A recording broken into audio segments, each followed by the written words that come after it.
आपला उपोषणाचा 1 महिना पूर्ण झालेला आहे। कुठलाही अधिकाऱ्यांचा प्रतिसाद मिळत नाही। त्या विभागीय आयुक्तांचा अधिकार वापरून जे प्रतिनियुक्त केलेले आहे त्या अधिकाऱ्यांना मुख्य कार्यकारी अधिकारी आणि शिक्षण अधिकारी पाठीशी घालत आहे।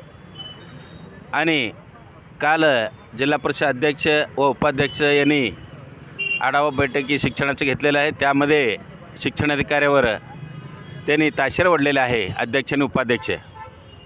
आणि उपोषण गेटसमोर शिक्षक आंदोलन करत आहे म्हणून त्यांनी ही पण त्यांना सांगितलेलं आहे। तरीसुद्धा कुठलाही अधिकारी इथं येऊन भेट घेतलेले नाही। म्हणून उद्यापासून मी अर्धनग्न अवस्थेत उपोषण करणार आहे। तसे पत्र मुख्य कार्यकारी अधिकारी, शिक्षण अधिकारी आणि पोलीस स्टेशन आणि विभागीय आयुक्त साहेब यांना पत्र दिलेलं आहे। उद्यापासून अर्धनग्न अवस्थेत बसणार आहे।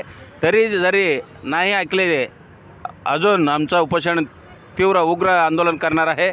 30 तारीखपासून पूर्ण नग्न अवस्थेत आंदोलन करण्याचे संघटनेच्या वतीनं आम्ही ठरवलेलं आहे। धन्यवाद।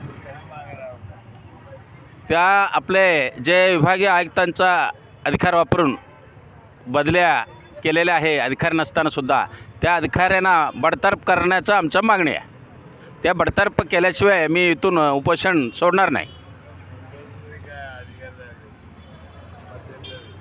मध्यंतरी आपले शिक्षण विभागातला अधीक्षक साहेब आले होते, तेच बेचा पाडा वाचत आले त्यांनी। अगोदर मी उपोषणाला बसलो होतो त्यावेळी जे पत्र दिले होते त्याच प्रकारचे तारीख बदलून पत्र घेऊन आले।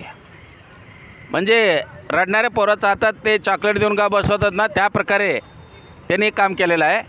मी उद्यापासून अर्धनग्न अवस्थेत उपोषण करणार आहे। 30 तारीखपासून पूर्ण नग्न अवस्थेत उपोषण करणार आहे। हे सर्व जबाबदारी जिल्हा परिषदेचे अधिकारी यांच्या राहील।